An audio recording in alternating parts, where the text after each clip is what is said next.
IQ of 152, you could be running companies, not teaching children their ABCs. I'd heard variations of this statement from my father throughout my life, but this time was different.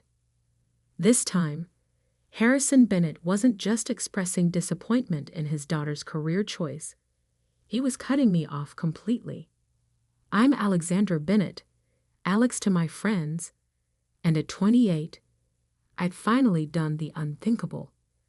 I'd accepted a position as a high school teacher instead of joining Bennett Technologies, my family's thriving tech company. The mahogany-paneled walls of my father's home office seemed to close in as he paced behind his desk, his custom Italian loafers wearing a path in the Persian carpet. My mother, Catherine, sat perfectly poised in her designer armchair, her expression a carefully crafted mask of concern. "Alexandra, darling," she said, her voice dripping with practiced patience, "you have to understand how this looks. We've invested everything in your education. The best private schools, Harvard Business School, leadership training, and now you want to throw it all away to teach teenagers." I straightened my spine, feeling the weight of my teaching credentials in my bag. I'm not throwing anything away. I'm using my education exactly how I want to use it. How you want? Dad's voice rose as he spun to face me. What about what this family needs? The company needs. Your brother James is handling the technical side, but we need you for operations and strategy. It was all planned out. Ah, yes, the plan. The grand Bennett dynasty blueprint that had been laid out since before I was born. James would handle the engineering and product development, following in Dad's footsteps, while I would manage operations and eventually become CEO, inheriting Mom's role. Perfect symmetry, perfect succession. Except I had my own plans. Dad, I've taught coding workshops for 3 years alongside my MBA. I've seen the impact direct education can have. The excitement when a student finally grasps a concept, the potential unleashed when. Potential? He slammed his hand on the desk, making the family photos rattle. You want to talk about potential? Bennett Technologies is about to sign the largest government contract in our history. We're talking billions in educational technology infrastructure. That's real impact. I knew about the contract. The A-Tech Initiative, a massive project to modernize the entire state's educational technology infrastructure. Bennett Technologies was the frontrunner, but they still needed approval from the State Department of Education. And who do you think evaluates and implements these education contracts? I asked quietly. Teachers, education professionals, people who understand both technology and classroom realities. Don't get smart with me, Dad snapped. If you want to understand how technology works in education, you do it from the corporate side, not by grading papers and chaperoning proms. Mom stood up, smoothing her silk blouse. Alexandra, we're just trying to protect you. Teaching is admirable, but the salary, the status, she shuddered delicately. How will you maintain your lifestyle? I looked around the office, at the symbols of wealth that had defined my upbringing. The rare art pieces, the antique furniture, the photos of our family at charity galas and yacht club events. Maybe I don't want that lifestyle. The words hung in the air like a death knell. Dad's face turned an alarming shade of red. Then you won't have it. As of this moment, you're cut off. No more trust fund, no more allowance, no more family connections. If you want to live like a teacher, you'll do it without our support. Harrison, Mom gasped, though I noticed she made no move to contradict him. You have a choice, Alexandra, Dad continued, his voice cold. Take your rightful place at Bennett Technologies, or face the consequences of your idealism. I stood up, surprising myself with how steady my legs felt. I've already made my choice. I start at Franklin High School next month. Then I suggest you start learning to live on a teacher's salary immediately. He turned his back to me. A clear dismissal. Madeline will show you out. Mom gave me one last pleading look but remained silent as I walked out of the office. The housekeeper, Madeline, was waiting in the hallway, my coat already in her hands. She'd worked for our family for 20 years, had practically raised me while my parents built their empire. "Miss Alexandra," she whispered, slipping something into my pocket as she helped me with my coat. "You'll always have friends here." Outside, the autumn air was crisp as I walked to my car, a modest Prius I'd bought myself, much to my parents' horror. Inside my pocket, I found a folded envelope containing $2,000 in cash and a note in Madeline's careful handwriting. "For emergencies. Proud of you." I drove home to my new apartment, also modest, also self-funded, fighting back tears. Not of sadness, but of determination. My parents thought teaching was beneath me, a waste of potential. They had no idea that I was about to have more influence over their precious contract than they could imagine. Because what my family didn't know was that I hadn't just accepted any teaching position. Through my work with coding workshops and educational outreach, I had caught the attention of some very important people in the state's education department. People who were looking for someone with both educational experience and a deep understanding of technology infrastructure. My position at Franklin High was only part of my new role. The other part, the part I couldn't tell my parents about due to confidentiality agreements, was as special advisory chair to the State Education Technology Implementation Committee. In other words, I would be one of the key people evaluating and approving that billion-dollar contract my father was so excited about. But that would be a lesson for another day. Right now, I had curriculum planning to do and a classroom to prepare. After all, as any good teacher knows, the best revelations come after proper preparation. I pulled into my apartment complex, passing the gleaming high-rises where I used to live to reach my more humble building. A text from James lit up my phone. "They'll come around, Lex. They always do." I smiled sadly. My brother meant well, but he didn't understand. This wasn't about them coming around. It was about standing my ground, about proving that success isn't measured by the size of your office or the number of zeros in your bank account. Sometimes the most important lessons are the ones that hurt the most to teach, and I was about to give my parents an education they'd never forget. The first month of teaching at Franklin High School taught me more about leadership than any Harvard Business School course ever did. Standing in front of 30 teenagers, trying to make computer science both accessible and engaging, required skills that couldn't be learned from textbooks or board meetings. Miss Bennett, Maria Rodriguez, one of my brightest students, raised her hand during our coding workshop. Why do schools always get stuck with outdated technology?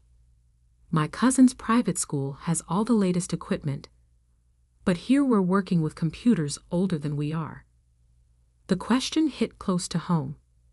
The very contract my father was pursuing was meant to address this disparity, but I knew Bennett Technologies' proposal focused more on profit margins than educational equity. "That's actually a complex issue," I began, seeing an opportunity for a real-world lesson. Who here knows anything about educational technology procurement? Blank faces stared back at me. Okay, let's break it down. When schools need technology, they have to go through a whole process. I started sketching on the whiteboard, creating a flowchart of the procurement process. By the end of class, my students understood more about educational infrastructure than most corporate executives I knew. After school, I headed to my other office, a sleek space in the State Education Department building downtown. As Special Advisory Chair, I had the responsibility of reviewing all major technology implementation proposals for the state's schools. "Alex, you need to see this," Sarah Martinez, my deputy, said it as I walked in. She handed me a thick folder with the Bennett Technologies logo emblazoned on it. Their final proposal just came in. I spent the next 3 hours reviewing the document, my heart sinking with each page. The technology was cutting edge, yes, but the implementation plan was clearly designed to maximize profit rather than educational impact. Schools would be locked into expensive service contracts, forced to upgrade on the company's schedule rather than their own, and smaller districts would receive lower priority support. "They don't understand how schools actually work," I muttered, making notes in the margins. "This would bankrupt half our districts within 5 years." "Speaking of not understanding," Sarah said, handing me a newspaper. "You might want to see this." It was the business section of the city paper. There, smiling from a photo, were my parents at a charity gala. The headline read, "Bennett Technologies set to revolutionize state education." The article quoted my father, "Our company understands education better than anyone. This contract will transform how our children learn." I was still staring at the article when my phone buzzed. A text from my brother James. "Dad's planning a big announcement dinner next week. They're so confident about the contract. They're already celebrating. Maybe you should come? Try to patch things up." Before I could respond, another message came through, this one from the family group chat I was still part of, though no one had addressed me directly in weeks. "Mom's celebration dinner next Thursday at Le Cirque. Black tie. Harrison has a major announcement. Dad, time to show everyone what the Bennett family can achieve in education. Would be nice if ALL family members could demonstrate such commitment to educational excellence." The passive-aggressive dig wasn't subtle. I switched back to James's private message. "They're inviting the whole board, major shareholders, even the press. Dad's convinced the contract is a done deal. Says their inside sources at the education department confirmed it's just a formality at this point." I felt a chill. Inside sources? I knew there had been rumors of Bennett Technologies trying to influence department officials. This would need investigation. The next week was a blur of activity. By day, I taught my students, working with outdated equipment, but seeing their enthusiasm for learning shine through regardless. By night, I pored over contract proposals, meeting with other committee members, and building a case for what our schools really needed. I also did something I'd never done before. I started documenting every interaction, every email, every piece of evidence suggesting Bennett Technologies was trying to manipulate the contract process. If they were playing dirty, they needed to be exposed. 2 days before the celebration dinner, I received an official invitation. Not from my parents, but from Bennett Technologies' PR department. "You are cordially invited to celebrate Bennett Technologies' groundbreaking achievement in educational technology. As a professional educator, your presence would add valuable perspective to this historic moment." They didn't even realize who I was. To them, I was just another teacher to be used as a prop in their corporate theater. I RSVP'd yes. That same afternoon, I finished my final review of their proposal. The verdict was clear. While their technology was impressive, their implementation plan would be disastrous for our schools. The contract couldn't be approved as written.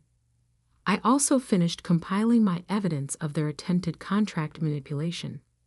The file was damning.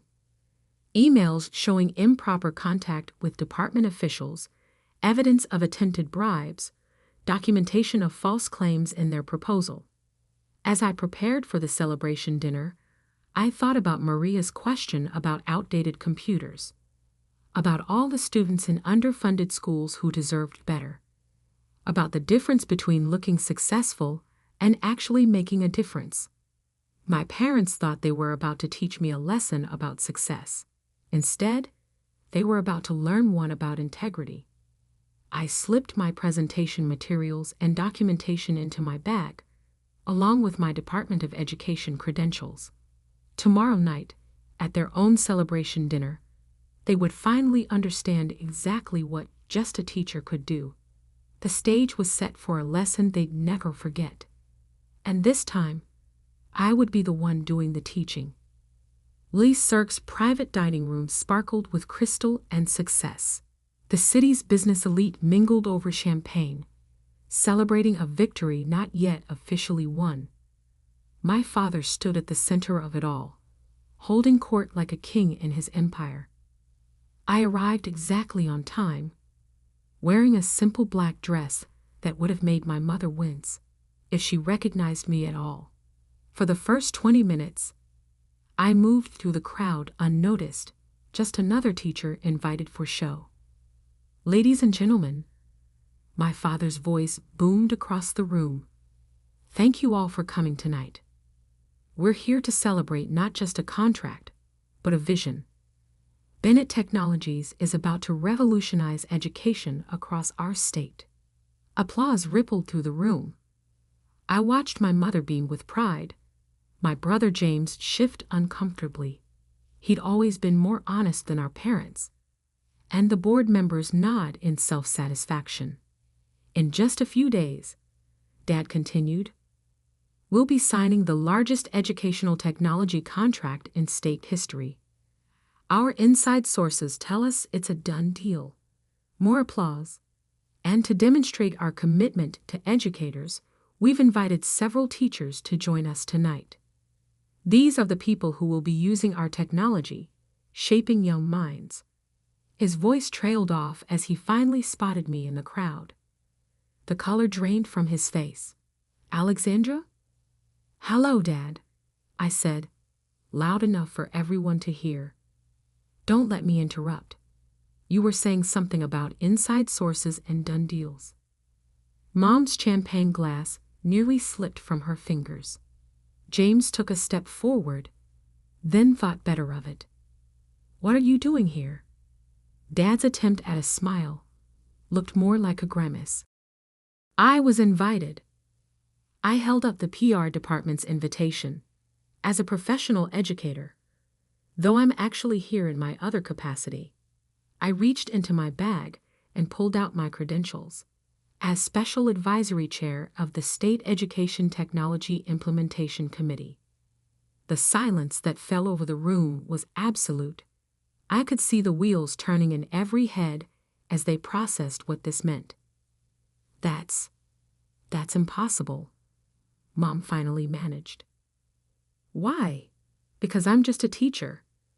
I walked to the front of the room, my heels clicking on the marble floor. Actually, that's exactly why I was chosen for the role.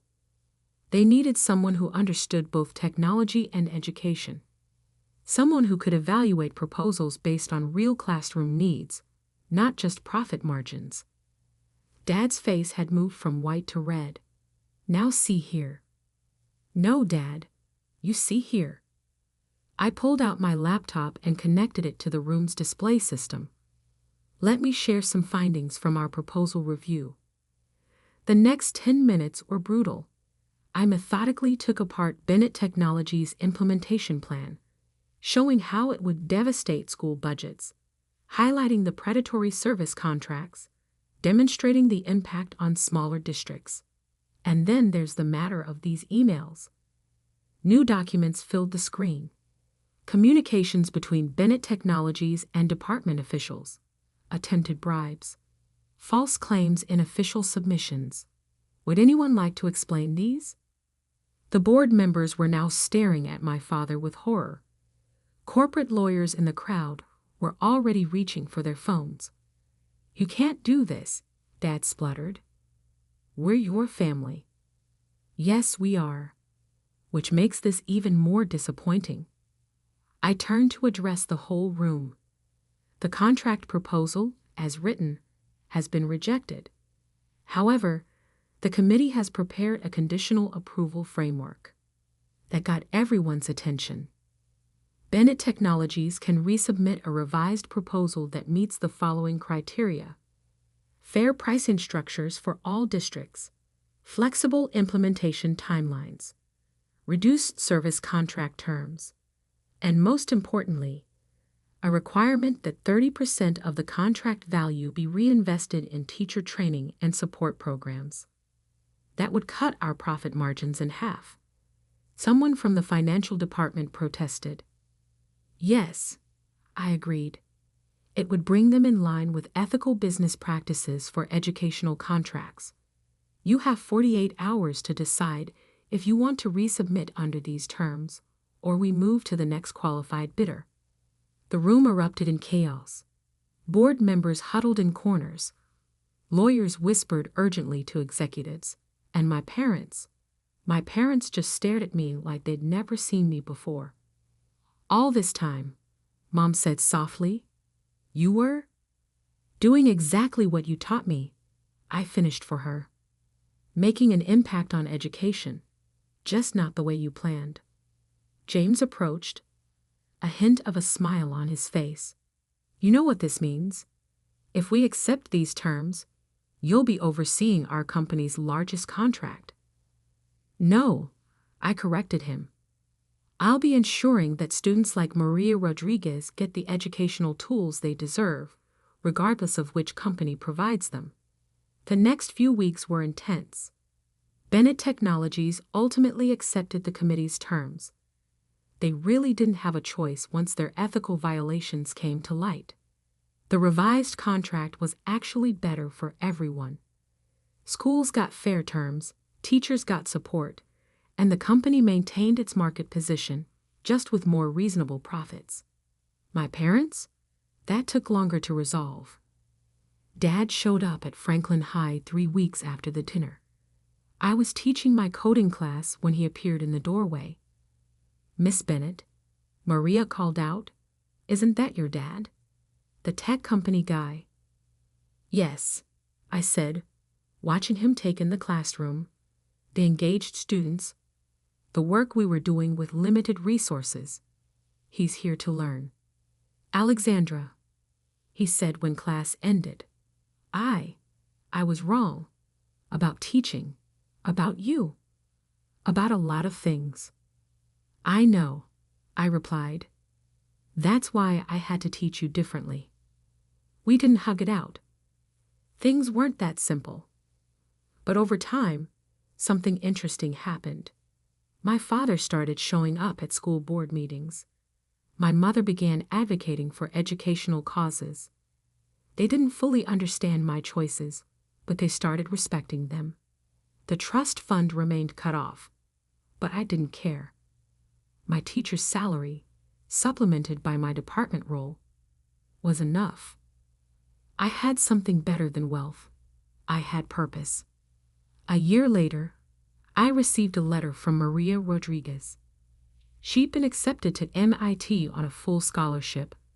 Her application bolstered by the coding projects she'd completed in my class, using the new technology her school could finally afford. I pinned her acceptance letter next to my Harvard Business School diploma, 2 different kinds of success, both equally valuable. Sometimes the best lessons are the ones we never planned to teach. My parents thought they were punishing me by cutting me off from their world of wealth and corporate power. Instead, they freed me to build something more meaningful, a bridge between that world and the one where real education happens, one student at a time. As for being just a teacher, well, sometimes the most powerful person in the room isn't the one making the loudest noise. Sometimes it's the one with the red pen,